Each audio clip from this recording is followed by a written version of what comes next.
Hello बच्चों, welcome to my channel. आज के इस वीडियो में बात करने वाले क्लास 9 चैप्टर 2 पॉलिनोमियल्स मैथमेटिक्स का एक बहुत इंपॉर्टेंट चैप्टर है, जहाँ से आपके स्कूल एग्जामिनेशन में बहुत सारे क्वेश्चंस देखने को मिलते हैं। इसके अलावा आप जो भी कम्पिटेटिव एग्जाम दे रहे हैं, जैसे कि जामिया या इस्लामिया के कोई भी इंट्रेंस एग्जाम दे रहे हैं, या आप एमयू का दे रहे हैं, या बीएसयू का, या कोई भी इंट्रेंस एग्जाम होते हैं, वहाँ से आपके यहाँ से क्वेश्चन बहुत ही ज़्यादा एमसीक्यू के फॉर्म में पूछे जाते हैं। बोर्ड एग्जाम में भी पूछे जाते हैं, बट जो भी बोर्ड एग्जाम के क्वेश्चन आते हैं वो बहुत ही ईजी होता है।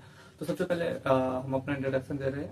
मेरा नाम मोहम्मद हुआ, मैं एक बीटेक जामिया का स्टूडेंट हूँ और 9th क्लास का हमने मैथ पढ़ना शुरू किया। इससे पहले वाले वीडियो में मैंने चैप्टर 1 नंबर सिस्टम कवर कर दिया था। वहाँ पे सारे थ्योरी अप्रोक्सीमेटली 1 घंटे के अंदर कवर कर दिया था, और इस वीडियो को भी मैं कोशिश करूंगा कि 1 घंटे के अंदर सारे चैप्टर्स, ये जितने भी थ्योरी होते हैं और कुछ कुछ इंपॉर्टेंट क्वेश्चन होंगे, हम कवर करा देंगे। बाकी आने वाले समय में जो भी इसके एक्सरसाइज के क्वेश्चन होते हैं या एमसीक्यू के फॉर्म में क्वेश्चन बनते हैं, हम सारे कवर करने वाले हैं। तो सबसे पहले हमारा काम होगा क्या होगा कि हम थ्योरी को अच्छे से समझ लेते हैं, उसके बाद जैसे जैसे समय बीतेगा हम क्वेश्चन प्रैक्टिस की ओर बढ़ेंगे। तो सबसे पहले ये हमारा चैप्टर है पॉलिनोमियल। लेकिन सबसे पहले ये बात आती है कि पॉलिनोमियल से क्या समझते हैं। तो जो पॉलिनोमियल होता है एक टाइप का अलजेब्रिक एक्सप्रेशन होता है, बट डिफरेंस क्या होता है कि जो अलजेब्रिक एक्सप्रेशन में क्या होता है, वो उसका पावर, वेरिएबल का पावर पॉजिटिव भी हो सकता है, नेगेटिव भी हो सकता है, जीरो भी हो सकता है। लेकिन पॉलिनोमियल्स में जो भी पावर होता है, वेरिएबल का पावर होता है, वो नेगेटिव कभी भी नहीं हो सकता। और इसका बात क्या है कि इसको किस तरीके से रिप्रेजेंट करते हैं, तो मान लेते हैं पी एक्स को हम इस तरीके से रिप्रेजेंट करते हैं, पॉलिनोमियल को हम इस तरीके से रिप्रेजेंट करते हैं ए एन एक्स का power n plus a n minus one x का पावर एन माइनस वन। इस तरीके से ऐसे ऐसे जाते जाते ए एक्स हो जाता है प्लस ए हो जाता है।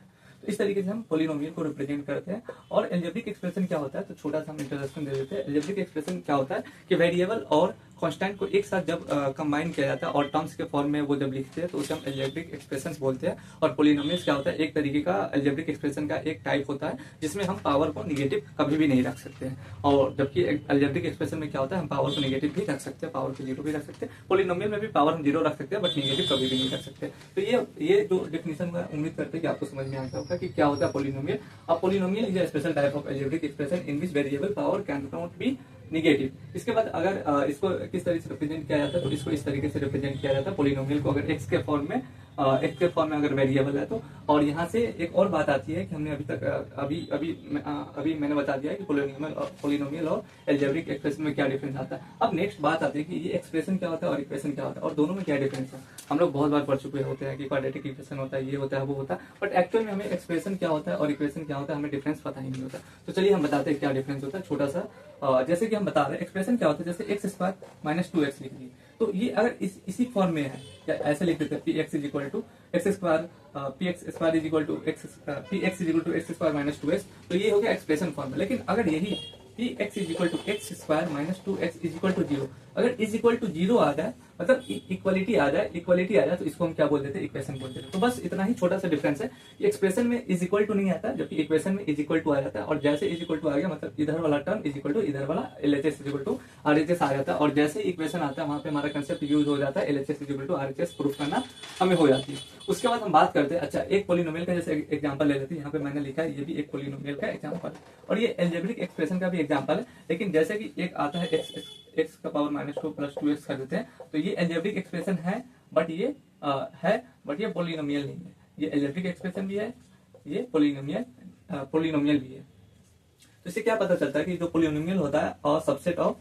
अलजेब्रिक एक्सप्रेशन होता है। तो यहाँ से उम्मीद करते हैं कि आपको समझ में आ गया होगा कि पॉलिनोमियल्स क्या होता है, अलजेब्रिक एक्सप्रेशन से किस तरीके से डिफर करता है पॉलिनोमियल्स, और एक्सप्रेशन और इक्वेशन में क्या डिफरेंस होता है। उम्मीद करते हैं आपको समझ में आ गया होगा। उसके बाद अब हम बात कर लेते हैं कि कांस्टेंट क्या होता है, वेरिएबल क्या होता है, कोएफिशिएंट क्या होता है, टर्म क्या होता है। तो अगर कांस्टेंट की बात करें तो जैसे 1 2 3 4 5 जितने भी नेचुरल नंबर होते हैं, या जो भी आप रेशनल नंबर ले सकते हो, जहाँ पे X A B C D ये सब कुछ नहीं आता है। जैसे कि हम एग्जाम्पल ले लेते हैं, 2 हो गया, 9 हो गया, ये सारा चीज जिसका वैल्यू कहीं पे चेंज नहीं हो। जैसे कि अगर हम यहाँ पे इस बोर्ड पे लिख रहे हैं, या उस बोर्ड पे लिख रहा है, कॉपी पे लिख रहा है, कहीं पे भी लिख रहा है, इसका वैल्यू चेंज नहीं होने वाला। हर जगह 2 का मतलब 2 ही होने वाला, और कहीं भी हम लिखे इसका वैल्यू चेंज नहीं होगा, इसका फिक्स्ड वैल्यू होता है। लेकिन अगर वेरिएबल की बात किया जाए, तो मेनली इसे हम वेरिएबल को हम अल्फाबेटिकली एक्सप्रेस करते हैं, ए से जेड तक हम कोई भी नंबर ले सकते हैं और कोई भी लेटर ले सकते हैं, और हम वेरिएबल से उसको रिप्रेजेंट कर सकते हैं। तो वेरिएबल का मतलब क्या होता है कि जैसे एक्स का वैल्यू आप कहीं पे क्वेश्चन सॉल्व करोगे तो 2 आ जाएगा, कहीं पे क्वेश्चन सॉल्व करोगे तो 9 आ जाएगा, कहीं पे 15 आ जाएगा, कुछ भी आ सकता है एक्स का वैल्यू। तो इस तरीके से हमें क्या पता चलता है, जो एक्स होता है, या ए होता है, बी होता है, डी होता है, जो भी नंबर होता है,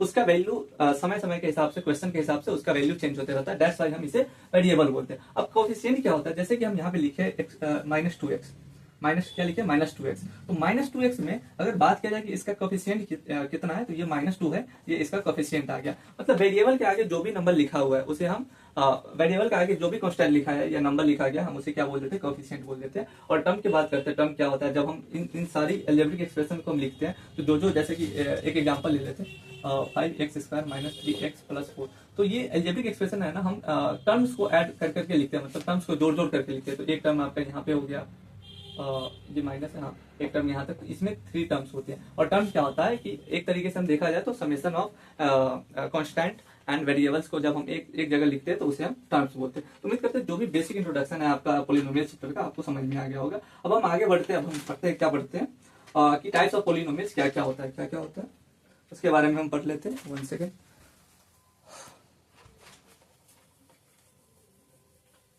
तो पॉलिनोमियल्स को हम 2 तरीके से डिवाइड करते हैं। पहला तो होता है कि इसके पास कितने कितने टर्म्स है, और दूसरा करता है कि जो इसका पावर है वो हाईएस्ट पावर है वो कितना है, उसके हिसाब से इसको डिवाइड करते हैं। तो सबसे पहले हम बात कर लेते हैं इसमें कितने टर्म्स हैं।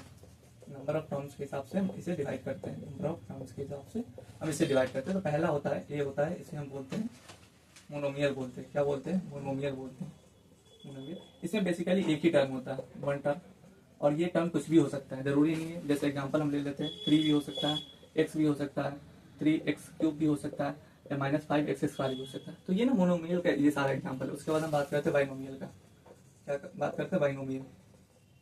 तो बाइनोमियल में क्या होता है, इसमें 2 टर्म होते हैं, और ये टर्म याद है ये सारा पॉलिनोमियल का एग्जांपल है। तो पॉलिनोमियल के एग्जांपल में कभी भी पावर निगेटिव में नहीं आ सकते। इसका एग्जांपल हम ले लेते हैं 3 - 5x। उसके अलावा ले सकते हैं 5x² + 2x, या ले सकते हैं 5 + 2x³। इस तरीके से हम बाइनोमियल का जो भी क्या कहते हैं बाइनोमियल का हम इस तरीके से एग्जांपल ले सकते हैं। उसके बाद हम बात करते हैं ट्राइनोमियल का। ट्राइनोमियल में मेनली 3 टर्म होते हैं। जैसे एग्जांपल हम ले लेते हैं a³ + 3a² + b, या 2 ले लेते हैं, ऐसे कर लेते हैं। या एक और एग्जांपल ले लेते हैं y³ - 3y + 2 ले लेते हैं। कुछ भी इस तरीके से हम अगर 3 टर्म को लिख देते हैं, अगर बेसिकली प्लस और माइनस के बीच में लिख देते हैं, ज्वाइन कर देते हैं, तो उसे हम ट्राइनोमियल बोलते हैं। तो ये हो गया आपका नंबर ऑफ टर्म्स के हिसाब से। एक और आता है डिग्री के हिसाब से आता है कि किस तरीके से हम इसको डिवाइड करते हैं, लेकिन उससे पहले हमें पढ़ना होगा कि डिग्री क्या होता है। जैसे कि हम यहाँ पे इतना एग्जाम्पल लिए हैं, आप देख सकते हैं ये सारे एग्जाम्पल हम लिए हैं। तो यहाँ पे आप देख सकते हैं कि इसका पावर तो 0 है, मतलब कि अगर हम 3 को हम लिख सकते हैं 3x का पावर 0 भी लिख सकते हैं। इसका तो पावर 0 हो गया, तो इसका पावर 0 है। इसका पावर 1 है, 1 हो गया। इसका पावर 3 है, इसका पावर 2 है। तो जो हाईएस्ट डिग्री है किसी भी टर्म में, जो हाईएस्ट डिग्री है उससे हम जो हाईएस्ट पावर है उसे हम क्या बोल देते हैं, डिग्री बोल देते हैं। जैसे एक एग्जांपल लेते हैं, x का पावर 4 है प्लस 3x स्क्वायर है प्लस 2x है, तो इसका हाईएस्ट पावर कितना 4 है, तो इसका डिग्री क्या हो जाएगा, 4 हो जाएगा। तो इसी डिग्री के हिसाब से हम क्लासिफाई करते हैं पॉलिनोमियल को। तो उसमें भी हम देख लेते हैं कि किस तरीके से हम उसको डिवाइड करते हैं, क्लासिफाई करते हैं। तो सबसे पहले हमारा आता है कि किस बेसिस पे करते हैं, तो on the basis of degree कर लेते हैं। तो on the basis of degree करेंगे तो सबसे पहले हमारा आ जाता है लीनियर पॉलिनोमियल। उसके बाद आ जाता है क्वाड्रेटिक। उसके बाद आ जाता है, उसके बाद क्या आता है, क्यूबिक आ जाता है, और भी आगे आते हैं, बट हमें बेसिकली 9th 10th तक इतना ही पढ़ना होता है। तो ये जो क्वाड्रेटिक है ना, ये आपको 10th क्लास में एक चैप्टर देखने को मिल जाएगा। लीनियर में क्या होता है, इसका एग्जांपल, अच्छा लीनियर में बात किया जाए तो पावर 1 होता है या डिग्री 1 होता है, पावर या डिग्री लिख सकते हैं, पावर या डिग्री 1 होता है। इसका क्या होता है, डिग्री 2 होता है, डिग्री = 2 होता है। इसका क्या होता है, डिग्री = 3 होता है, डिग्री क्या होता है, 3 होता है। एग्जाम्पल ले लेते हैं, जैसे कि इसका एग्जाम्पल हो गया 3x + 2, ये हो गया। एक और बात, लीनियर में लीनियर अगर पॉलिनोमियल की बात करें तो इसमें टर्म हम नहीं देखते, और जब हम टर्म के हिसाब से क्लासिफाई करते हैं तो उसमें हम पावर नहीं देखते, डिग्री नहीं देखते कि कितना डिग्री हाईएस्ट आ रहा है। अगर इसका एग्जांपल क्वाड्रेटिक का बात किया जाए तो x² + 2x - 3 कर देते हैं। अगर इसका एग्जांपल लिया जाए तो क्यूबिक है, तो इसका पावर क्यूब + 3x² + 1 लिख देते हैं। कुछ भी लिख सकते हैं, बट हाईएस्ट पावर 3 होना चाहिए, इसमें 2 होना चाहिए, और इसमें क्या होना चाहिए, 1 होना चाहिए। तो उम्मीद करते हैं कि आपको समझ में आ गया होगा कि डिग्री के हिसाब से किस तरीके से हम क्लासिफाई करते हैं पॉलिनोमियल्स को। इसके बाद कुछ इंपॉर्टेंट टॉपिक है, मतलब कि कुछ लाइंस है, हम अच्छे से एक्सप्लेन उसको कर लेते हैं। सबसे पहली बात, एक आता है, मतलब कि एक आता है जीरो पॉलिनोमियल। क्या आता है, एक जीरो पॉलिनोमियल। जीरो पॉलिनोमियल मतलब क्या होता है, हम उसे एक्सप्लेन कर देते हैं। क्या होता है जीरो पॉलिनोमियल? याद रहे कि जीरो पोलिनोमियल और जीरो ऑफ पोलिनोमियल ये दोनों डिफरेंट टर्म है। ये वाला ये जो टर्म है हम आगे पढ़ेंगे, बट अभी हमें ये पढ़ना है जीरो पोलिनोमियल क्या होता है। जैसे कि आप देख सकते हो कि ये जीरो, जस्ट हम जीरो लिख देते हैं, इसी को हम जीरो पोलिनोमियल बोलते हैं। और ये किस कंडीशन में आता है, जैसे कि हम इक्वेशन लिखे हुए थे ए का पावर एन एक्स का power n plus a n minus one x का power n minus one plus a का power a n minus two x minus two. इस तरीके से करते करते हम ऐसे आते हैं प्लस ए का पावर ए एक्स प्लस ए लिख देते हैं। इस तरीके से हम लिखते जाते हैं। अब क्या होता है कि अगर हम हर जगह क्या करें कि अगर हर जगह इसको जीरो कर दे, ये वाले टर्म को जीरो कर दे, ए जो भी है ए एन या ए एन माइनस वन या ऐसे करते करते ए जीरो लिख दे, तो सारा जो टर्म है ना इज इक्वल टू जीरो हो जाएगा। और जो ये जीरो आता है ना उसी को हम जीरो पोलिनोमियल बोल देते हैं। क्या बोल देते हैं? जीरो पोलिनोमियल हम बोल देते हैं। यहाँ पे एक लाइन आता है, क्या लाइन आता है हम आपको लिख करके बता देते हैं।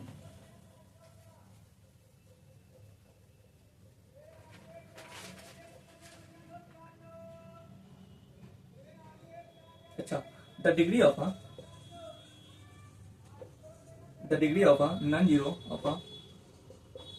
non-zero constant polynomial is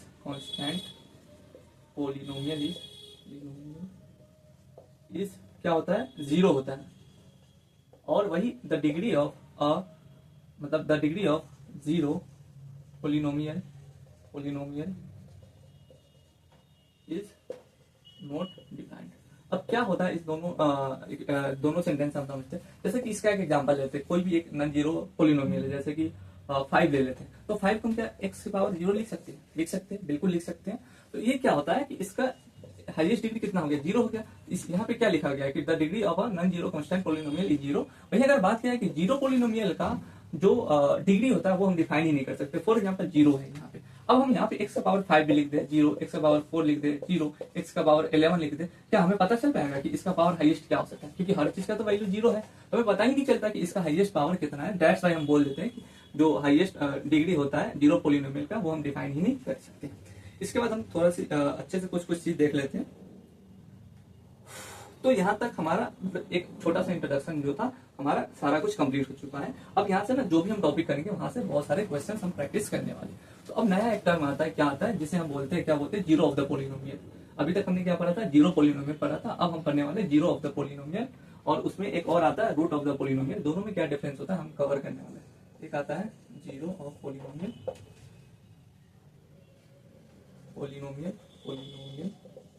एक आता है रूट ऑफ पोलिनोमियल। अब क्या होता है ना कि बच्चे कंफ्यूजन में रहते हैं, ये क्या होता है और ये दोनों में क्या डिफरेंस है? डिफरेंस कुछ भी नहीं है, वैल्यू एक ही होता है, बट थोड़ा सा वही जो बात डिफरेंस होता है ना कि एक्सप्रेशन में और इक्वेशन में क्या डिफरेंस होता है, जस्ट उतना ही डिफरेंस इन दोनों में होता है। जैसे कि एक हम px लिखते हैं, क्या लिखते हैं? px लिख लिए x माइनस 2। तो यहाँ से हमें क्या पता चलता है? अगर x का वैल्यू x का वैल्यू 2 लिख देंगे तो ये यहाँ पे अगर हम इसको इक्वेट करना चाहें तो यहाँ पे जीरो हो जाएगा, x का वैल्यू अगर 2 रखेंगे तो। और यहाँ पे क्या होता है ना, px is equal to x minus 2 तो रखते हैं, लेकिन इसे हम जीरो के बराबर पुट करते हैं। मतलब px को हमें जीरो के बराबर पुट करना होता है, और यहाँ से जो वैल्यू आता है वो भी 2 ही होगा। तो जो वैल्यू होगा वो सेम ही होगा, लेकिन छोटा सा वही डिफरेंस आ जाता है जो हमारा एक्सप्रेशन और हमारा इसमें डिफरेंस था, इक्वेशन में डिफरेंस था, जस्ट उतना ही डिफरेंस आता है। बाकी दोनों नाम आप सेम मतलब आप डेली लाइफ में यूज कर सकते हो। जीरो भी अगर पूछा जाए जीरो ऑफ द पोलिनोमियल निकालने के लिए या रूट ऑफ द पोलिनोमियल निकालने के लिए, तो दोनों सेम चीज ही होता है, लेकिन जस्ट छोटा सा डिफरेंस होता है। इसमें इज इक्वल टू जीरो, मतलब इसका कंसेप्ट ही इसमें नहीं आता, लेकिन इसमें आ जाता है कि हमें जीरो के बराबर इसमें इसको रखना पड़ेगा। तो यही छोटा सा डिफरेंस होता है। बाकी हम जो भी पढ़ने वाले इस चैप्टर में, इसको हम ये हम नहीं कवर नहीं करने वाले। नाम तो सेम ही है, बट इसके बारे में ज्यादा जिक्र नहीं है, हमें सिर्फ जीरो ऑफ द पोलिनोमियल के बारे में पढ़ना है। अब जीरो ऑफ द पोलिनोमियल क्या होता है, इसे हम समझने के लिए एक छोटा सा एग्जांपल लेते हैं, या हम आपको थोड़ा सा बता देते हैं। जीरो ऑफ द पोलिनोमियल कहने का मतलब होता है कि कोई भी एक एक्सप्रेशन दिया हुआ है या कोई भी एक इक्वेशन दिया गया है, हमें उस इक्वेशन में एक्स के जगह पे क्या वैल्यू पुट करें कि सारा जो भी मल्टीप्लाई या एडिशन हो या जो भी नंबर हो ना, उसका रिजल्टेंट जीरो आ जाए। क्या हो जाए? जीरो आ जाए। मतलब एक्स के जगह पे हम कौन सा नंबर रखे, हो सकता है एक नंबर पे रखने से हो जाए, हो सकता है 2-3 नंबर रखे तब होए। तो जो भी अगर हम एक्स की जगह पे वैल्यू पुट करें, अगर वो रिजल्टेंट जीरो के बराबर आ जाए तो हम उसे बोलते हैं कि वो उस इक्वेशन का जीरो ऑफ द मतलब जीरो ऑफ द या रूट ऑफ द पोलिनोमियल है। तो यही छोटा सा कंसेप्ट है। जैसे कि हम एक एग्जांपल लेते हैं, x माइनस 25 है और हमें पता करना है कि क्या इसका वैल्यू पुट रखें कि ये जीरो आ रहा है। तो बेसिक सा कंसेप्ट यहाँ पे यूज होगा कि अगर हम x का वैल्यू 25 रखेंगे तो ये जीरो आ जाएगा। तो ये जो x इक्वल टू 25 आया है, x इक्वल टू 25, तो यही हमारा हो जाता है zero of the polynomial px। मान लेते हैं ये px है, तो ये हमारा आंसर आ जाएगा। तो जस्ट छोटा सा है, लेकिन हम ये क्या कर रहे हैं, ये लीनियर इक्वेशन में पढ़ रहे हैं। बाकी हम जैसे क्वाड्रेटिक में पढ़ेंगे, क्यूबिक में पढ़ेंगे तो थोड़ा थोड़ा कंसेप्ट हार्ड होते जाता है। बाकी बेसिक कंसेप्ट यही है कि हाँ ऐसे ऐसे होता है। बाकी छोटा सा एक और कंसेप्ट आता है कि जो हम इक्वेशन लिखते हैं या जो एक्सप्रेशन लिखते हैं, जरूरी नहीं है कि वो एक ही वेरिएबल के साथ हो। जैसे कि अलजेब्रिक एक्सप्रेशन में ऐसा कुछ दिया ही नहीं गया है कि जो हमारा वेरिएबल हो एक ही हो। जैसे कि बहुत सारे वेरिएबल हो सकते हैं। जैसे कि हम लिख सकते हैं 5x² plus 2a plus b³। ये भी एक तरीके से अलजेब्रिक एक्सप्रेशन है और ये भी एक तरीके का पोलिनोमियल है। लेकिन ये क्या है कि 3 वेरिएबल मतलब पोलिनोमियल इन 3 वेरिएबल है। क्या है? पोलिनोमियल इन 3 वेरिएबल है। और हम ले सकते हैं 5x² प्लस 2a लिख सकते हैं। तो ये क्या है? पोलिनोमियल इन 2 वेरिएबल है। लेकिन हमारा जो ये चैप्टर, इसमें बेसिकली हमें एक ही चीज पढ़ना है, जो कि 5x² प्लस 2x पढ़ना है, जिसे हम बोलते हैं लीनियर पोलिनोमियल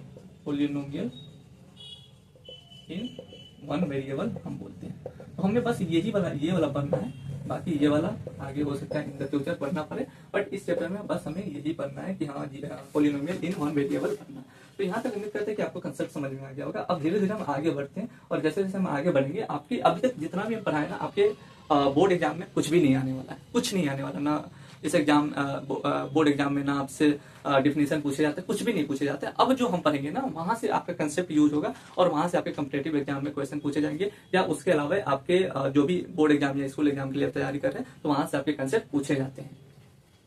तो अब ना हम जितना भी अभी तक टॉपिक पढ़े हैं, वहां से थोड़ा थोड़ा सा क्वेश्चन प्रैक्टिस कर लेते हैं, सो दैट हमें समझ में आ जाएगा कि हाँ हमारा जो भी हम कंसेप्ट पढ़े हैं वो हमसे क्लियर हुआ कि नहीं। चलिए हम कुछ ऐसे क्वेश्चन है जो आर डी शर्मा के, कुछ हो सकता है एक्सरसाइज के हैं, या कुछ हो सकता है कि आपके एनसीईआरटी के एग्जाम्पल से है। तो जो भी क्वेश्चन है, अच्छे खासे क्वेश्चन मैंने उठा करके लाया है। और ये क्वेश्चन जो भी है, आप कोशिश करिएगा कि खुद से पॉज करके वीडियो को आप कोशिश कीजिएगा कि सॉल्व करें। अगर सॉल्यूशन आपको नहीं समझ में आए तो फिर आप मेरा सॉल्यूशन देख सकते हैं। पहला हमारा क्वेश्चन 1 है। क्वेश्चन 1 क्या है? फाइंड द डिग्री एक पोलिनोमियल है जिसे px है। ये मान लेते हैं x का क्यूब प्लस 2x का पावर 5 प्लस 2 है। अब क्या है, हमें इसे पता करना है कि इसका डिग्री, हाईएस्ट डिग्री क्या है, मतलब डिग्री क्या है, मतलब हाईएस्ट पावर क्या है। तो यहाँ पे आप देख सकते हो कि 5 है। कितने बच्चे होते हैं कि जस्ट शुरू का नंबर देखते हैं और यहाँ पे 3 लिख करके आ जाते हैं, जो कि गलत है। यहाँ पे 5 आ जाएगा। एक और चीज हम देखते हैं, जैसे कि पता नहीं एक x प्लस 2 है और x माइनस 2 है, ये है।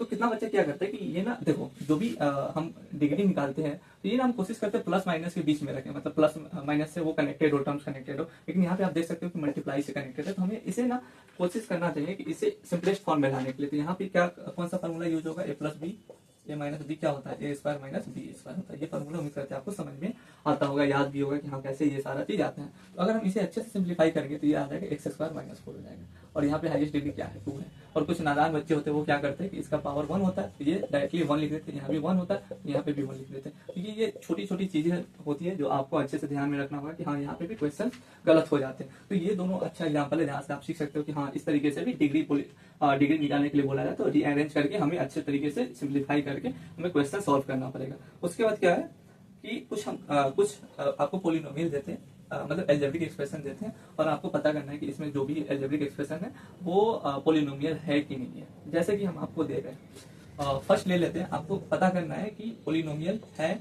या नहीं है। समझ में आ गया? जैसे कि 2x स्क्वायर प्लस 5x है, ये है फर्स्ट। दूसरा क्या है? x square plus 1/x। तीसरा क्या है? x का power 2 plus 2a plus b। उसके बाद क्या है? चौथा 5x का पावर 3 प्लस 2x का पावर माइनस 2। 5 करते हैं, जैसे a का पावर 5 प्लस b का पावर 4 प्लस 1/b, यहाँ पे हो गया।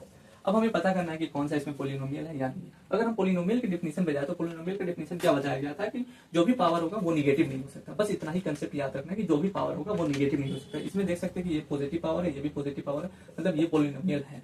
यहाँ पे आप देख सकते हैं अगर इसे रीअरेंज करोगे तो एक्स स्क्वायर प्लस एक्स का पावर माइनस आ जाएगा, माइनस 1 आ जाएगा, यहाँ पे माइनस आ गया मतलब ये पोलिनोमियल नहीं है। यहाँ पे क्या X square plus 2a plus B, यहाँ पे हमने क्या बताया था कि आपको टर्म नहीं देखना, आपको पावर देखने, जस्ट पावर में अगर निगेटिव है तब वो पोलिनोमियल नहीं होगा, लेकिन इसका पावर 2 है, इसका तो पावर छोड़ी दो, 1 है, मान लेते हैं 1 1 है, तो ये भी पोलिनोमियल हो जाएगा। ये क्या है, इसका पावर -2 है तो ये पोलिनोमियल नहीं होगा। यहाँ पे देख सकते हैं कि ये b पावर -1 आ जाएगा तो ये भी पोलिनोमियल नहीं है। इस तरीके से आपके स्कूल एग्जाम में क्वेश्चन पूछे जा सकते हैं, बट पूछे नहीं जाते क्योंकि ये कंसेप्ट बहुत ईजी होता है और सारे बच्चे ये कर लेते हैं। जो हम आगे अभी धीरे धीरे करने वाले क्वेश्चन, तो आपको समझ में आएगा कि क्वेश्चन कहाँ से पूछे जाते हैं। अब हम चलते हैं नेक्स्ट क्वेश्चन की तरफ। नेक्स्ट क्वेश्चन हमारा क्या है कि कुछ हम आपको अलजेब्रिक एक्सप्रेशन मतलब कि पोलिनोमियल देते हैं, आपको क्लासिफाई करना है कि वो जो भी पोलिनोमियल है वो मोनोमियल है, बाइनोमियल है, ट्राइनोमियल है, या क्वाड्रेटिक है, क्यूबिक है, या लीनियर पोलिनोमियल आपको क्लासिफाई करना है। हो सकता है कि कोई ऐसा भी पोलिनोमियल होगा, लीनियर हो सकता है वो ये हो जाए, क्या कहते हैं, मोनोमियल हो जाए, बाइनोमियल हो जाए। तो इस तरीके से आपको दोनों तरीके का ऑन द बेसिस ऑफ दो चीज के बेसिस पे हमने क्लासिफाई किया था। एक तो किया था डिग्री के बेसिस पे, दूसरा किया था नंबर ऑफ टर्म्स के बेसिस पे। तो आपको ना दोनों तरीके का आपको लिखना है। जैसे कि एक एग्जाम्पल लिख रहे हैं, एक क्वेश्चन दे रहे हैं 5x3, ये है। दूसरा है -2x² प्लस 5x। तीसरा है क्या लिख सकते हैं 5 सीधा। चौथा लिख सकते हैं -2x प्लस 3। और पांचवा लिख सकते हैं हम, क्या लिख सकते हैं 2x² plus 5x plus 9x3। अब हमें ना दोनों तरीके का इसमें पोलिनोमियल लिखना है कि कौन कौन सा है। अगर इसमें सिर्फ एक ही एडिशन या ये नहीं, ये सब्ट्रैक्शन नहीं, मतलब एक ही टर्म है और एक टर्म है, तो ये क्या हो जाता है मोनोमियल हो जाता है। और इसका पावर क्या है 3 है, ऐसे मोनोमियल लिख देते हैं, मोनोमियल है। और इसका पावर 3 है तो ये क्या हो जाएगा क्यूबिक हो जाएगा, क्यूबिक पोलिनोमियल हो जाएगा। उसी तरीके से इसका पावर 2 है तो ये क्या हो जाएगा, पहले तो हम कर लेते क्वाड्रेटिक हो जाएगा, क्वाड्रेटिक हो जाएगा। और इसमें कितने टर्म है, 2 टर्म है, तो ये क्या हो जाएगा बाइनोमियल हो जाएगा, बाइनोमियल हो जाएगा। इसके बाद ये 1 टर्म है, इसका पावर क्या हो जाएगा 0 है पावर, तो ये क्या आ जाएगा, ये लीनियर आ जाएगा। लीनियर तो होगा नहीं, लीनियर में तो पावर 1 आ जाएगा। ये क्या हो जाएगा, सिर्फ एक टर्म है तो इसको क्या हम बोल देते हैं, मोनोमियल बोल देते हैं। ये क्या है ये इसका पावर 1 है तो ये क्या हो जाएगा लीनियर हो जाएगा। और ये कितने टर्म है, 2 टर्म है, तो ये बाइनोमियल हो जाएगा।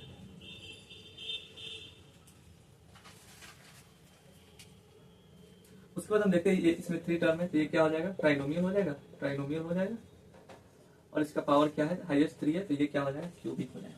इस तरीके से हम क्लासिफाई करते हैं, कोई भी अगर पोलिनोमियल दिया गया तो हम इस तरीके से क्लासिफाई कर सकते हैं। इसका याद रखना कि सिर्फ इसमें मोनोमियल होता है, ना ये लीनियर है, ना क्वाड्रेटिक है, ना क्यूबिक है। तो ये वाला भी उम्मीद करते हैं आपको क्वेश्चन समझ में आ गया होगा। उसके बाद हमें क्या पता करना है, हाँ एक और चीज है कि हम एक कंसेप्ट पे चलते हैं, चलिए हम आपको सिखाते हैं। अब ना जो भी कंसेप्ट आने वाला वो आपके कॉम्पिटेटिव एग्जाम्स या बोर्ड एग्जाम के लिए बहुत ही बेनिफिशियली साबित होने वाला है। जैसे कि एक हमारे सामने एक हम लिख देते हैं px लिख देते हैं, पोलिनोमियल लिख देते हैं x² प्लस 2x माइनस 3 लिखते हैं। अब एग्जाम में क्या आता है ना कि हमें ऐसा दिया जाता है कि हमें ना x के जगह पे यहाँ पे कुछ वैल्यू पुट करना है और देन हमें पता करना है कि उसका वैल्यू क्या आता है। तो जैसे मान लेते हैं x की जगह पे हम रखते हैं 1। हमें एग्जाम में ऐसा क्वेश्चन दिया जाता है कि if px is equal to x² plus 2x minus 3 then find p1, इसका वैल्यू हमें निकालना था। तो ये क्वेश्चन बहुत ईजी है। हमें क्या बस करना है, जहां जहां x है ना वहां 1 रखते जाओ। 1 का स्क्वायर प्लस 2 का 1 माइनस 3, तो ये कितना आ जाएगा 1 plus 2 minus 3 which is equal to 0 आ जाएगा। तो p1 का वैल्यू है ना ये 0 आ जाएगा। तो ये ऐसा क्वेश्चन है, इजी क्वेश्चन, बट ऐसा क्वेश्चन आपके एग्जामिनेशन में पूछे जाते हैं। एक और ले लेते हैं कोई क्वेश्चन इसी तरीके का। जरूरी नहीं कि हर बार 0 ही आ जाए, हो सकता है कहीं पे 0 आए, कहीं पे 0 नहीं आए। 0 आ जाता है तो उसे हम क्या कहते हैं, 0 नहीं आया तो हम उसे क्या कहते हैं, आगे बढ़ेंगे। बट हमें जस्ट अभी वैल्यू पुट करके देखना है कि हाँ क्या आता है, नहीं आता है, किस तरीके से क्वेश्चन सॉल्व होता है। जैसे px इज इक्वल टू हमारा मान लिया दिया है 5x² प्लस 2x माइनस 9, और हमें पता करना है कि p का वैल्यू अगर 1/2 रख दे तो कितना आएगा। तो हमें जस्ट p की x की जगह पे हर जगह 1/2 रखना है। तो 5 1/2 का स्क्वायर अगर करेंगे प्लस 2 इंटू 1/2 माइनस करेंगे तो ये कितना आ जाएगा 5/4 प्लस 1 माइनस 9, ये कितना आ जाएगा 5/4 minus 8 which is equal to हो जाएगा 4 32 माइनस 27/4 आ जाएगा विच इज इक्वल टू 4 24। ये इतना आंसर हमारा आ जाएगा। अगर हम p का वैल्यू 1/2 रखते हैं, मतलब x का वैल्यू 1/2 रखते हैं, तो हमारा वैल्यू इतना आ जाएगा। अब जैसे कि हम पिछले एग्जांपल में देखे हुए थे कि कहीं कहीं पे 0 आ जाता है वैल्यू, अगर हम कोई भी वैल्यू पुट करते हैं तो वो 0 आ जाता है। तो उसे हमें क्या बोलना पड़ेगा कि वो 0 पोलिनोमियल था, 0 ऑफ द पोलिनोमियल था। लेकिन ये ना p 1/2 ये 0 ऑफ द पोलिनोमियल नहीं है, 0 ऑफ द पोलिनोमियल यहाँ पे नहीं है। Zero of the polynomial of P x, मतलब ऑफ पी एक्स, या ऐसे लिख सकते हैं P 1/2 is not the zero of the polynomial of P x. ये हम ऐसे लिख सकते हैं। पिछले वाले एग्जाम्पल में हमें लिखना था कि P1 is the zero of the polynomial of P x. इस तरीके से हमें क्वेश्चन सॉल्व करने को मिलेंगे। उसके बाद हम कर लेते हैं क्या कर लेते हैं कि हम अच्छे से करते हैं कि किस केस में देखेंगे कि जीरो पोलिनोमियल है, किस केस में देखेंगे कि जीरो पोलिनोमियल मतलब जीरो ऑफ द पोलिनोमियल है या रूट ऑफ द पोलिनोमियल है या किस केस में नहीं है। तो अगर हमारा वैल्यू, जैसे कि हम आपको बता दे रहे हैं,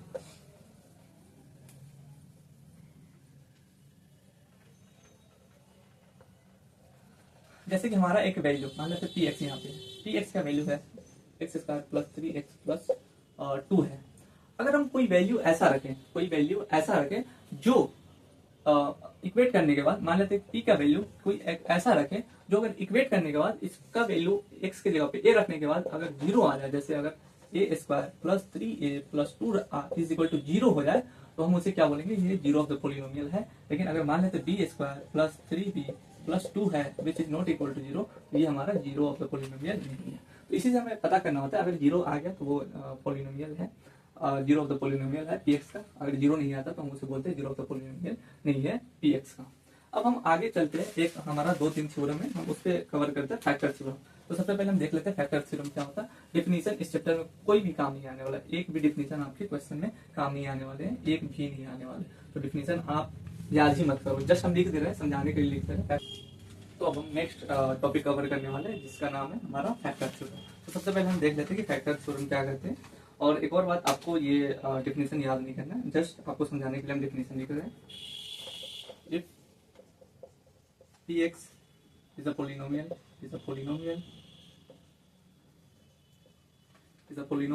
of degree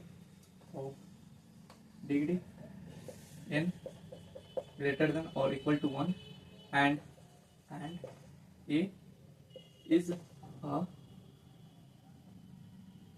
any real number, then दो कंडीशन, फर्स्ट की x minus a is a factor of x of px if pa is equal to 0।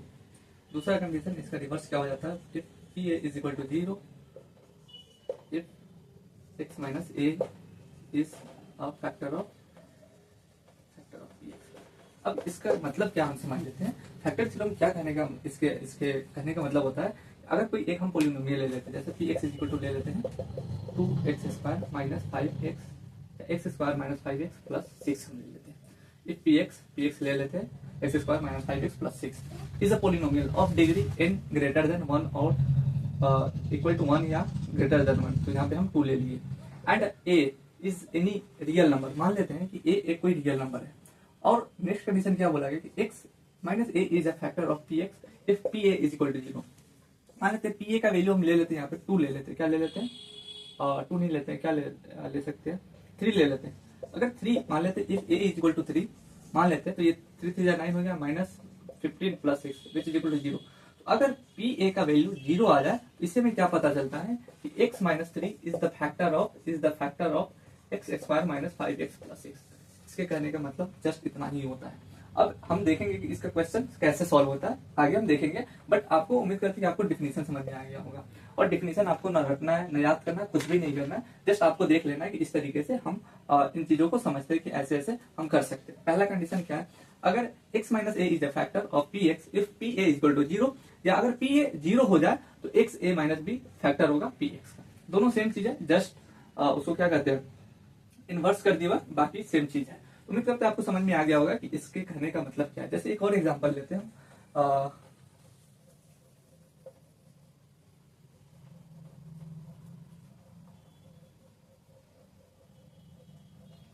जैसे हम एग्जांपल एक ले लेते हैं, x square minus 7x plus 12 ले लेते हैं, क्या ले लेते हैं 12 ले लेते हैं।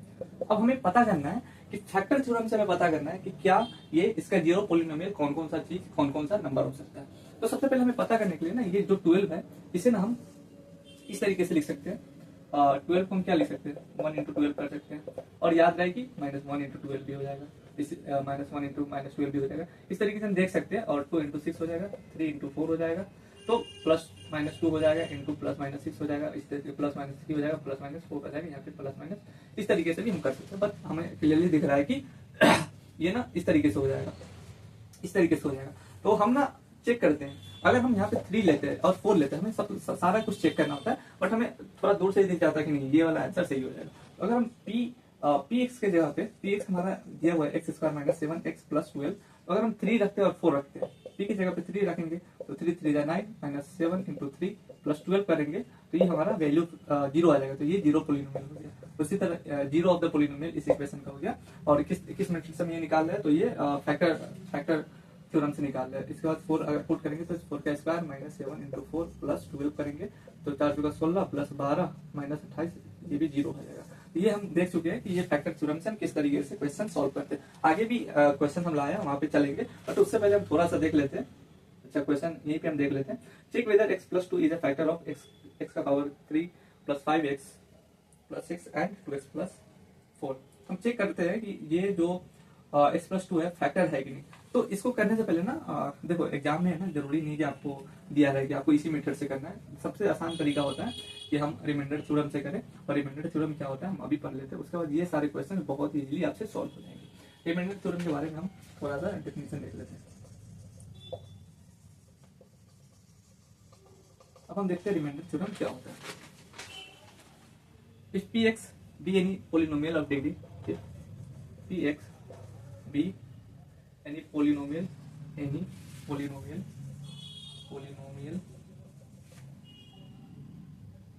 of degree greater than polynomial n greater than 1 and अच्छा हाँ, फिर सेम वही चीज होता है, बट थोड़ा सा डिफरेंस क्या आ जाता है हम आपको समझा देंगे। ग्रेटर देन 1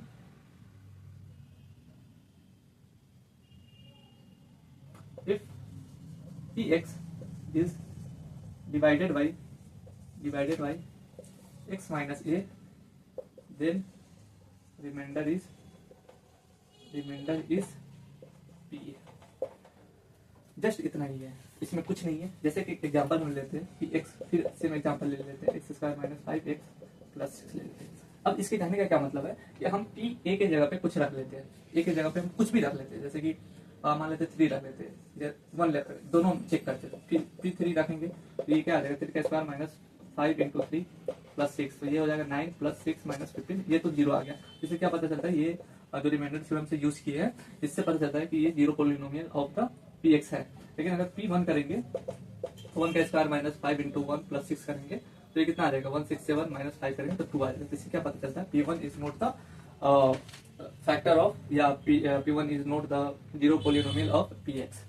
तो इससे क्या पता चलता है ना कि ये रिमाइंडर थ्योरम है ना, बहुत आसान होता है क्वेश्चन सॉल्व करना। इसी मेथड से मेनली हम लोग क्वेश्चन सॉल्व करते हैं। अगर फैक्टर मेथड से जहाँ पे सॉल्व करने के लिए रहेगा तो वहाँ पे आपको स्पेसिफिक बता दिया जाएगा कि क्वेश्चन में कि आपको इस एमसीक्यूएस में, तो हम एमसीक्यूएस अगर क्वेश्चन है तो हम किसी भी मेथड से सॉल्व कर सकते हैं, कोई आ नहीं रहा है देखने। लेकिन अगर आपके एग्जामिनेशन में अगर चेक किया जाएगा, अगर स्पेसिफिकली लिखा हुआ है कि आपको फैक्टर थ्योरम मेथड से करना है, तो आपको फैक्टर मेथड थ्योरम से करना होगा। अदरवाइज जितने भी लोग होते हैं सारे ये रिमाइंडर थ्योरम से क्वेश्चन सॉल्व करते हैं, और ये बहुत ही आसान है, बहुत ही आसान है। जैसे कि हम एक एग्जाम्पल चेक करते हैं कि कोई नंबर है, वो कोई पोलिनोमियल है, वो ये 0 पोलिनोमियल ऑफ Px है या नहीं है, या अगर कोई नंबर है तो हम उसे किसी भी नंबर से डिवाइड करते तो कितना रिमाइंडर बच जाएगा, ये सब हमें डिवाइड करने की जरूरत ही नहीं पड़ेगी। हम एक बार ना क्रॉस वेरिफिकेशन कर लेंगे। जैसे कि हमारा एक क्वेश्चन है, हमें चेक करना है x + 2 ये फैक्टर है कि नहीं, फैक्टर है कि नहीं, मतलब कि टोटली डिवाइड लग जा रहा है कि नहीं, ये हमारा एक क्वेश्चन है। अब हमें पता करना है कि ये जो है क्या इसका फैक्टर है, मतलब ये डिवाइडेड बाई ये हमारा कोई नंबर आ रहा है, मतलब नंबर आने का मतलब है कि कोई अच्छे तरीके से कट रहा है, तो नंबर मतलब कि ये छोड़। अब हम सबसे आसान तरीका क्या होता है, x + 2 का वैल्यू हम 0 रखेंगे, x का वैल्यू कितना आ जाएगा -2।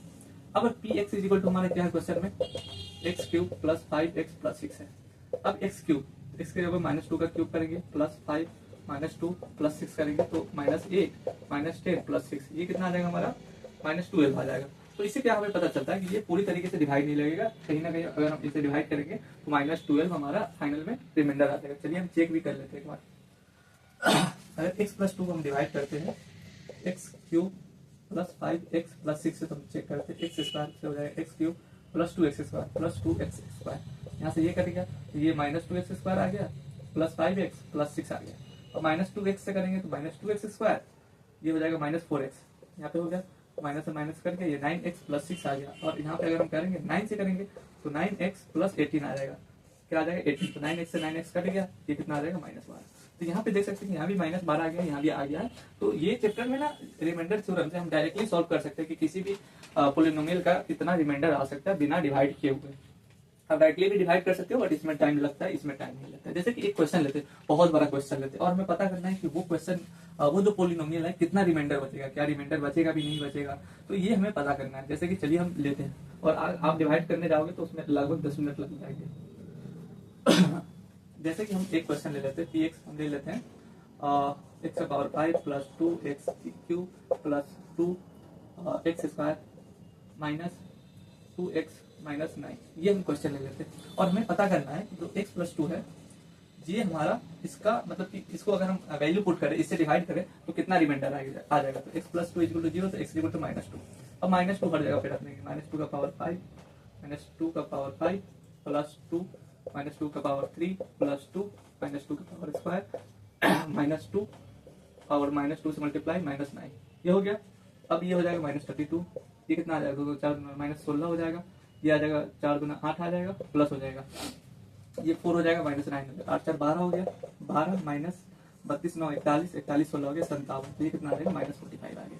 अगर हम इसको x प्लस 2 से अगर हम इसको डिवाइड करते हैं x प्लस 2 से, हमारा जो रिमाइंडर बचेगा ना ये इतना आ जाएगा। लेकिन अगर हम क्विसेंट निकालना पड़ेगा तो फिर हम ये मेथड रिमाइंडर मेथड हमें यूज नहीं करना पड़ेगा। या तो आप डायरेक्टली फैक्टराइजेशन कर सकते हो या तो आपको डिवाइड करके ये पता करना पड़ेगा कि कितना क्विसेंट आता है। तो उम्मीद करते हैं आपको समझ में आ गया होगा कि रिमाइंडर थ्योरम से कैसे क्वेश्चन सॉल्व होते हैं या फैक्टर थ्योरम से कैसे क्वेश्चन सॉल्व होते हैं। एक और क्वेश्चन हम लेते हैं, जैसे कि हम क्वेश्चन लाए हुए आर डी शर्मा से। एक क्वेश्चन दिया गया है, find the value of k if x minus a is the factor of 4x का क्यूब। ये क्वेश्चन हम आपके सामने लिख देते हैं।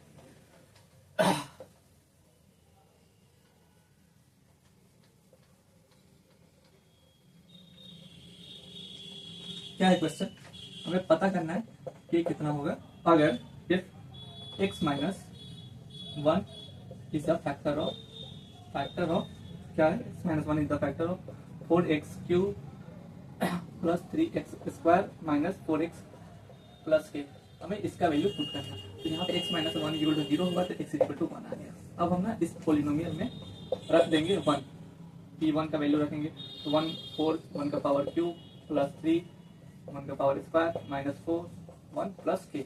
और हमें पता करना है क्या अगर ये 0 आ जाता है, अगर फैक्टर है मतलब ये 0 आ जाएगा, इसका वैल्यू 0 आ जाएगा तो ये कितना हो जाएगा 4 प्लस 3 माइनस 4 प्लस के इज इक्वल टू 0 आ गया। तो के का वैल्यू कितना आ गया, 4 में से 4 गया तो के का वैल्यू आ जाएगा माइनस 3 आ जाएगा। तो ये बहुत ही इजी चैप्टर है, बहुत ही बोर्ड में आपके या कॉम्पिटिटिव एग्जाम्स में बहुत ही इजी क्वेश्चन यहाँ से पूछे जाते हैं। और ये क्वेश्चन आपका कंसेप्ट क्लियर होना चाहिए तभी आपसे ये सॉल्व हो पाएगा, बहुत ही इजी क्वेश्चन होते हैं।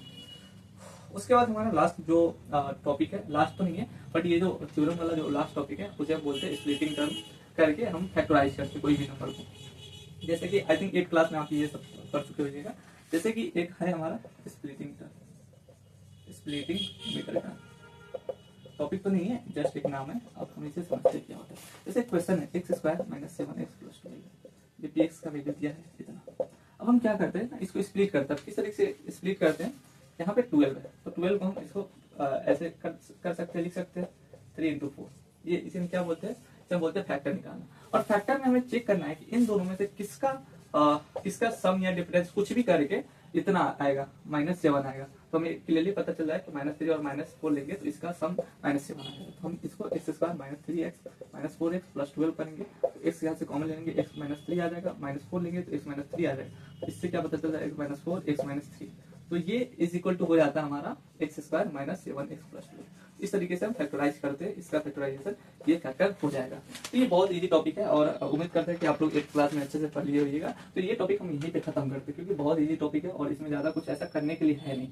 अब हम लास्ट टॉपिक की तरफ चलते हैं जो हमारा आइडेंटिटी है। क्या है आइडेंटिटी, और आइडेंटिटी से आपके बोर्ड एग्जाम में क्वेश्चन पूछे जाते हैं, बहुत सारे क्वेश्चन पूछे जाते हैं। तो हम डायरेक्टली आइडेंटिटी पे आते हैं क्योंकि ये जो स्प्लिटिंग टर्म है सबको आता रहता है। तो इसे आप करना है कर सकते हो, क्वेश्चन भी कर सकते हो। बाकी उम्मीद करते हैं कि आपको ये टॉपिक आता होगा। आइडेंटिटी पे चलते हैं, अलजेब्रिक आइडेंटिटी। तो छह सात आइडेंटिटी है। जैसे x प्लस वाई का अगर स्क्वायर करेंगे तो ये आता है x square plus 2xy plus Y square आ जाता है। फिर हम करते हैं x माइनस वाई का स्क्वायर करते हैं तो x square minus 2xy plus Y square आ जाता है। अगर x plus Y plus z का स्क्वायर करते हैं तो ये आ जाता है x square plus Y square plus Z square plus 2xy plus 2yz plus 2xz आ जाता है। इसी तरीके से x minus y x plus y होता है तो इसको हम लिख देते हैं x square minus y square. अब हम क्यूबिक की तरफ चलते हैं। एक्स प्लस वाई का क्यूब अगर निकालने के लिए बोला जाए तो x cube plus Y cube plus 3xy x plus y आ जाता है। तो उसी तरीके एक्स माइनस वाई का क्यूब अगर बोला जाए तो ये कितना हो जाएगा, x cube minus y cube minus 3xy x minus y आ जाता है। अगर उसी तरीके से क्या लास्ट अगर हमारा है X cube plus Y cube plus Z cube minus 3xy Z हो तो हम इसे किस तरीके से लिख सकते हैं, ये होता है X plus Y plus Z X square plus Y square plus Z square minus X Y minus Y Z minus X Z, ये हो जाता है। तो ये जितने भी फॉर्मूले आपके याद होने चाहिए तभी आपसे इजीली क्वेश्चन सॉल्व होंगे, अदरवाइज आपसे क्वेश्चन सॉल्व नहीं होने वाले। तो ये जितने भी आइडेंटिटी आप याद करो, मोस्टली आपको यहाँ तक ये तीनों इतना तो याद होगा ही, बस ये दो नया आइडेंटिटी ऐड होता है, ये वाला नहीं ये वाला ऐड होता है। तो आप इसे अच्छे तरीके से याद कर लीजिएगा। बाकी हम चलते हैं इसके क्वेश्चन की तरफ बढ़ते हैं। कुछ क्वेश्चन है जो आपके एनसीईआरटी बुक में दिया गया, हम वो क्वेश्चन सॉल्व करते हैं और यही भी आपका चैप्टर कंप्लीट होता है। जस्ट 2-3 क्वेश्चन सॉल्व करेंगे और वीडियो की जीते समाप्त करेंगे।